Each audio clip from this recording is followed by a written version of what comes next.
Hey guys, welcome to Defensive Shooting Skills. We're actually doing two videos today. Mike is still with us here. We're going to talk about dry fire practice, why it's so important. I know in this day and age, ammunition is hard to come by. It's very expensive. It was kind of a lull there. You couldn't find it for a while. It got to where you could start coming back in, and now everybody's grabbing it and hoarding it with the state of the world and everything going on, so you can't blame them for that. But it's becoming hard to find again. Certain rounds that they're saying that they're going to be even harder to find. I don't know if you've read about this, but they're talking about 32 automatic, 25 automatic, that they're going to quit manufacturing altogether. And makes sense. And believe it or not, 40 Smith & Wesson. They are going to limit the manufacturing on that, so it's going to be hard to get, and the price is going to go up. It's going to be almost like $357 SIG, hard to get. The reason being is because all the government law enforcement have gone back to 9mm. With the ballistics and things like that, they're very much close, and you have less recoil, more ammunition capacity, so with that less recoil, they can get right back on target again. So with that being said, because we don't have the ammunition out there that's readily available, I mean, we used to regularly go to the range typically every couple of weeks and shoot. It's kind of hard to do, so we do some different dry fire practice drills at home. Not only that, but there's drills that people can do at home, especially a lot of newer shooters that have their CPLs, because you see a lot of people on the range, they're trying to get just that grip and they can't get it. Different things that they can do at home to just make it that much simpler. They have to. They owe it to themselves. So I've always told people this: if you're not going to train, don't carry, because a lot of times you can be more of a hazard or a danger to yourself and other people. So Mike's going to go over the universal gun safety, or not the universal gun safety rules. Talk a little bit more. We just went over that. Talk a little bit more about dry fire and why it's important. So, okay. Sure. Dry fire is basically mimicking all of the motions of firing the gun without actually going through using up ammunition, because as Jeff mentioned, ammunition is a little bit expensive right now. Supply is starting to come back as far as what I've been seeing in the stores. But still, not everybody can afford to go out and pop off, 100 rounds of 9mm every single weekend. Yeah, especially at $35 a box. That's insane. So, yeah, dry fire is basically it's free. So it's the least expensive form of practice that you can do. And it is extremely beneficial because what you're trying to do is rehearse the motions so everything becomes basically second nature to you. I hate the word muscle memory, because muscles really don't have memories. It's one step prior to the synapse, but anyway. So you're really just trying to go through the motions of getting the trigger to feel the... Back up. So basically what you're trying to do is go through the motions of pressing the trigger, and everybody says, is dry firing bad for your gun? Or they claim that it is. Or on certain guns, yes, it is. Like 22s, because they're a rimfire. Mm-hmm. Without that soft brass cushion of the rim of the casing, the firing pin striking into the rim of the chamber, can peen over the chamber, can bust your firing pin. It happens. It happened to one of my old Rugers at one time. But as far as centerfire guns go, like most modern centerfire guns, the Glock, Smith & Wesson, Ruger, Springfield Armory, folks, you can literally dry fire those guns until the cows come home. And if you don't have cows, that's a long time. So don't worry about dry firing your centerfire pistols. It's not going to damage them. Well, we also tell people if you are worried about that, if you fall into that wives' tale, some of the revolvers and things like that, you don't want to dry fire, especially if they have the actual firing pin. Like I think it's the 686 or that has the firing pin on the hammer actually kind of floats. Older model Smith & Wessons that have the hammer mounted firing pins. Not great for those, but if they're the more modern ones with a transfer bar with a firing pin in the frame and the hammer hits that, if you have something like that, get snap caps. You can do it, or you can actually order these. We're actually becoming a dealer for this. It's actually called Barrel Block. It actually has a tube that goes into the barrel, and it has these little keepers. It's actually like a half moon cup that goes inside of your magazine, just like this, to where when you put it in the firearm, that magazine, you can pull it back and forth. It's not going to lock in the rear position with your magazine in there. So there's all kinds of aids that you can use for dry firing. Okay, so. All right. Go ahead. Now, the other main thing with dry firing is always make sure you're doing it properly every single time to reinforce that, just so you're not getting into bad habits.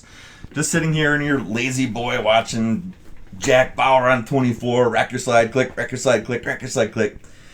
That's not doing anything good for you. So when you're dry firing, be very intentional about what you are trying to practice. practice makes permanent.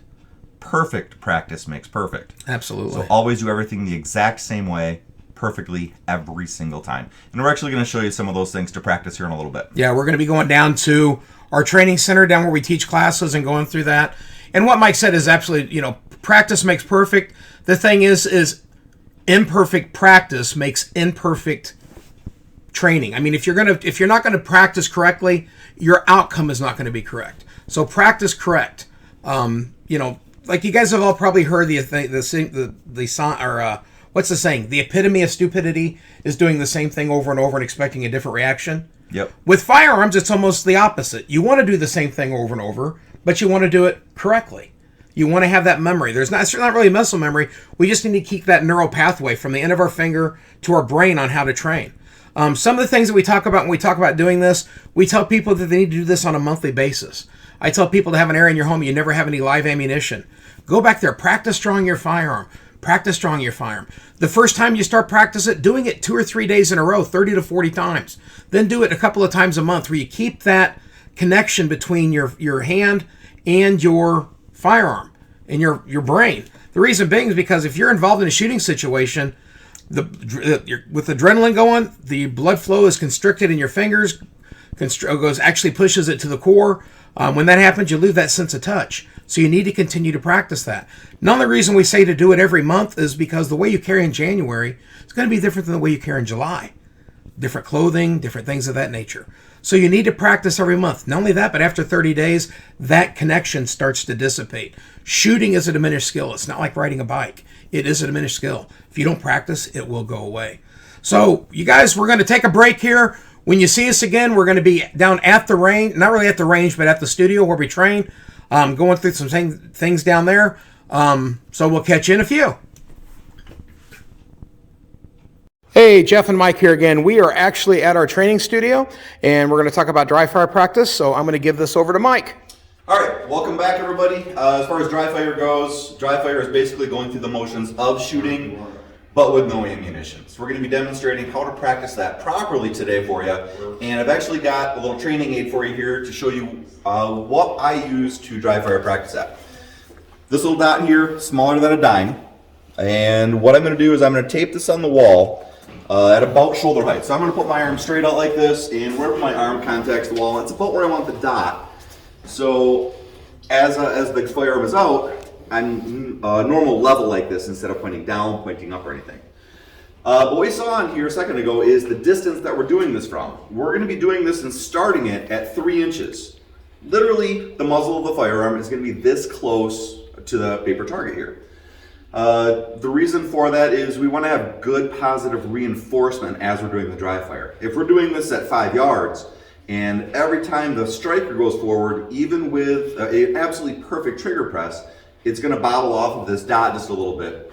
And it's going to be fairly discouraging, and you'll never actually make your goal.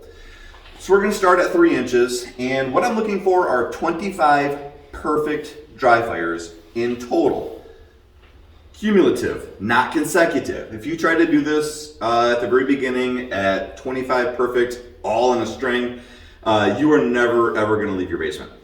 So we're going to strive for 25 perfect total or 15 minutes, whichever one comes first. We don't want to get burnt out on this. Now we're only going to be doing this drill maybe 3 times a week tops. Again, you don't want to get burnt out on it. So once you can actually get to this 25 perfect total inside of your 15 minutes, you saw in here on the paper, we're also going to double that back to 6 inches.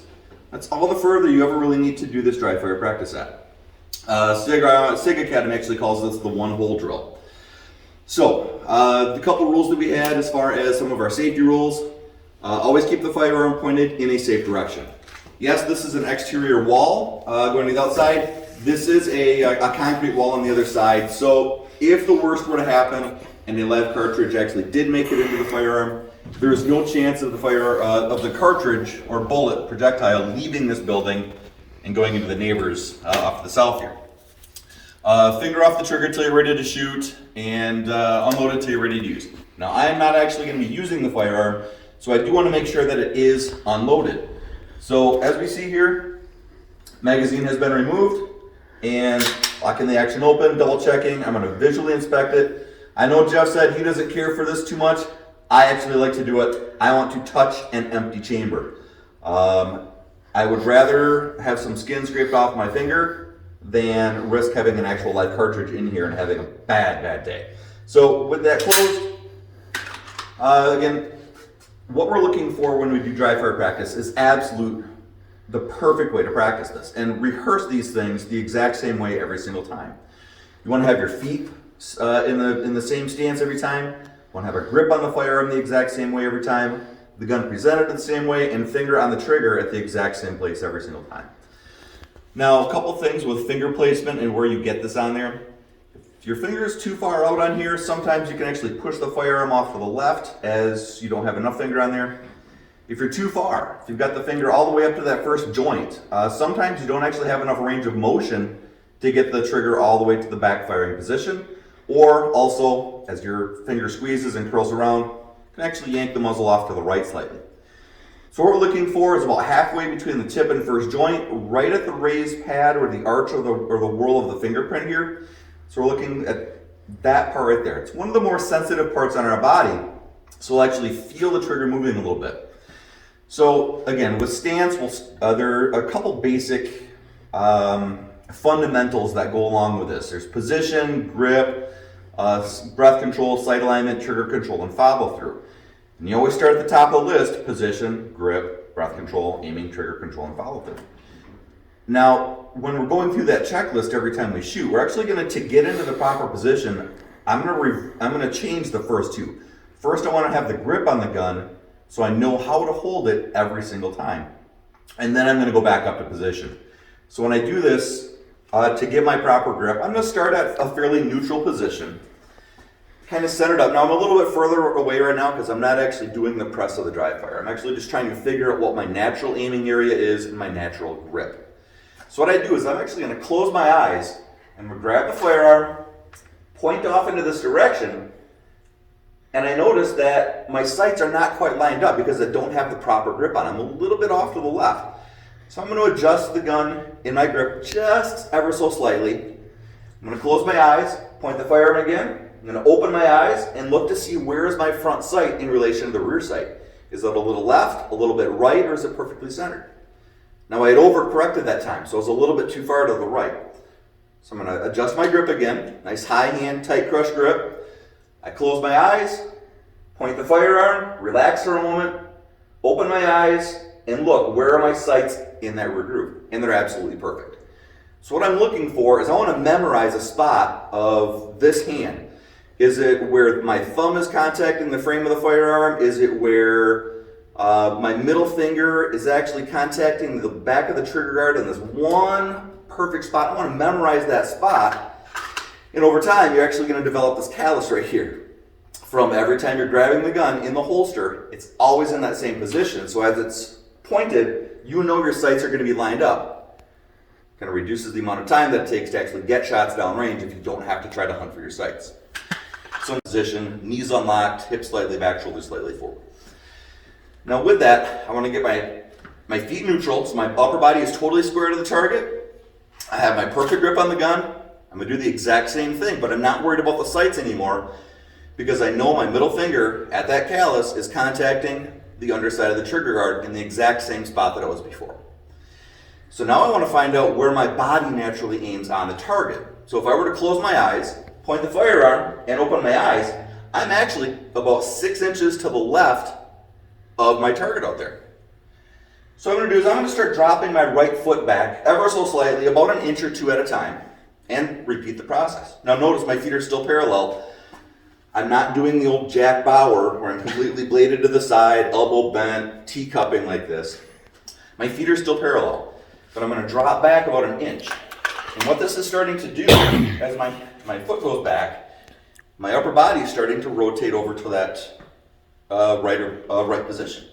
So I'm going to start again, eyes closed, perfect, same exact grip on the gun. Point the gun, rest, relax for a moment, open the eyes. Yeah, I'm still a little bit left. So I'm going to start over, a little bit further back. Feet still parallel. All right, now, same thing. Close the eyes, exact same grip as always. Point the firearm, A little bit, almost there.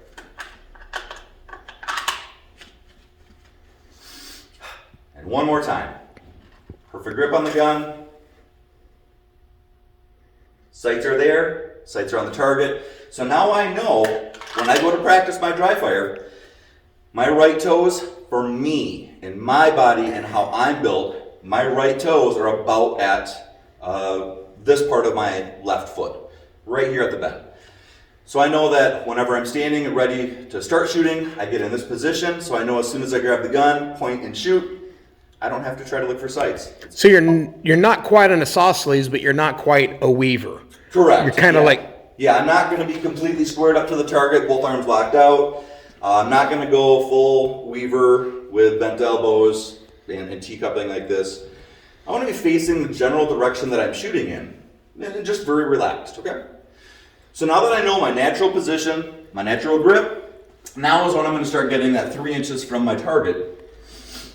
All right, and all we're doing, again, double, triple check.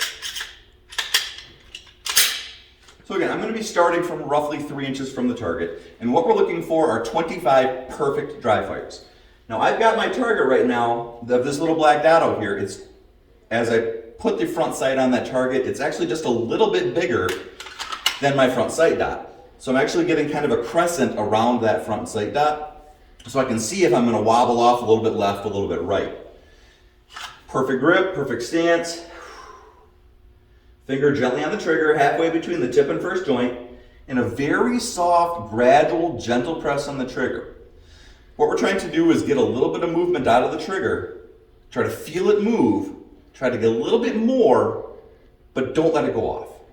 So basically you want to take it up to the wall, take that play up to the wall, and then continue to apply pressure. Right, so it's going to be very gentle on this particular model and make and model of gun.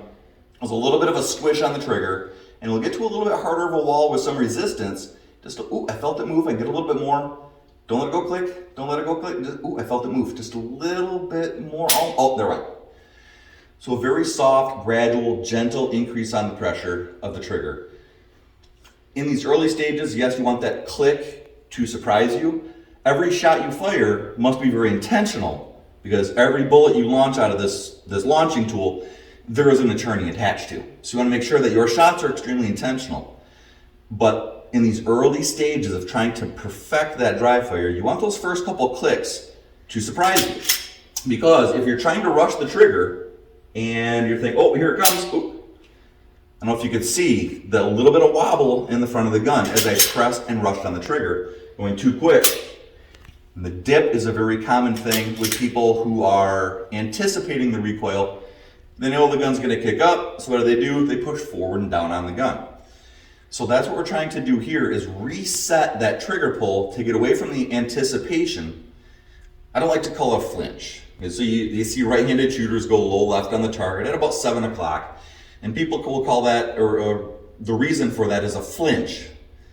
I don't like the word flinch on this, because flinching means that you're recoiling back because something hurts.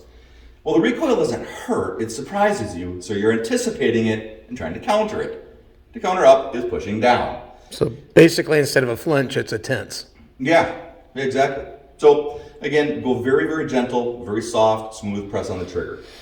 Now, you've seen me do a couple things by resetting the action here. I'm going to get into the next steps of that to make sure that we're practicing it more properly again. Just trying to get us up to that point. So, feet roughly shoulder width apart. Feet in the position that's built for your body. Perfect grip on the gun, arms extended out. Front sight, gentle push. Front sight, gentle push, a little bit more, almost there. I can just about feel it. Oh, perfect.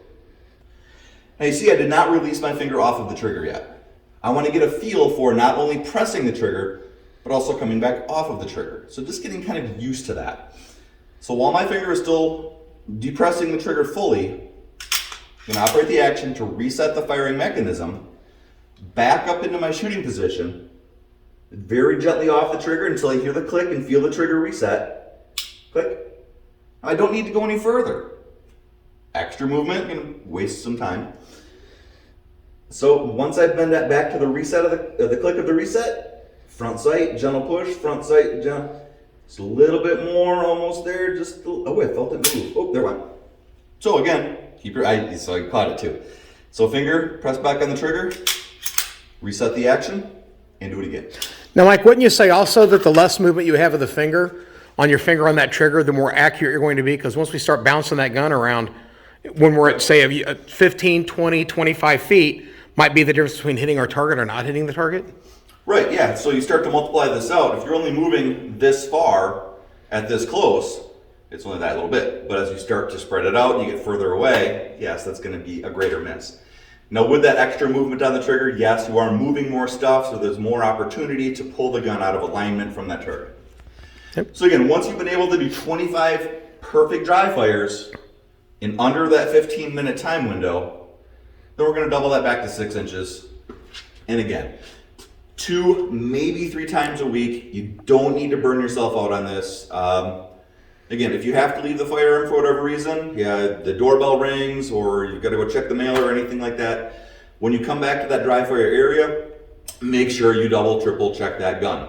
The 3 most important things to your dry fire area: unloaded, unloaded, unloaded.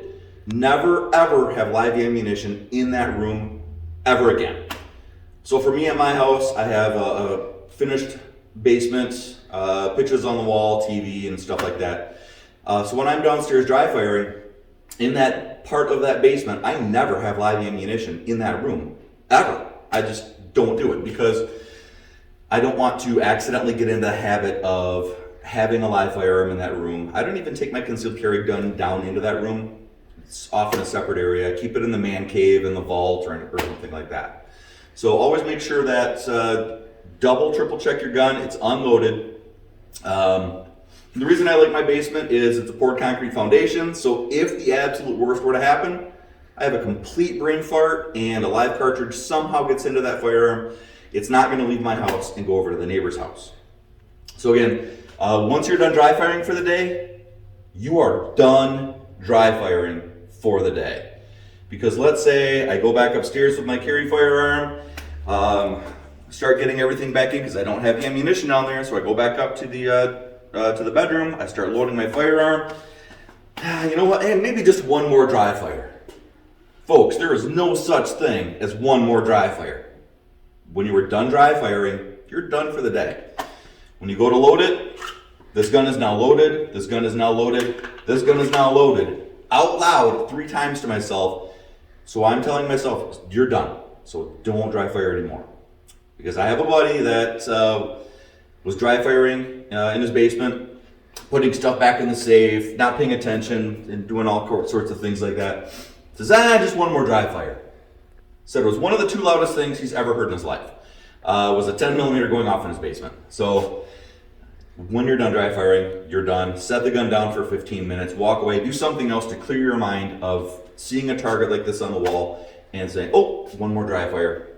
You're done. Set it down and tell yourself out loud the gun is loaded. So if you got any questions about the dry fire practice, how the feet are, how the grip is, how to figure out what that natural grip is, natural aim, leave it down in the comments. Jeff or I will get back to you as soon as possible. And just remember, keep your practice safe. We'll see you on the range. Hey, Jeff here from Defensive Shooting Skills. Hope you enjoyed today's video. A lot of information, a lot of learning. We want to offer more videos every week. 1 to 3 a week is what we're looking for. So if you want to continue to see our content, reach down there and click that subscribe button. Also hit that bell for notifications when new content comes out. You guys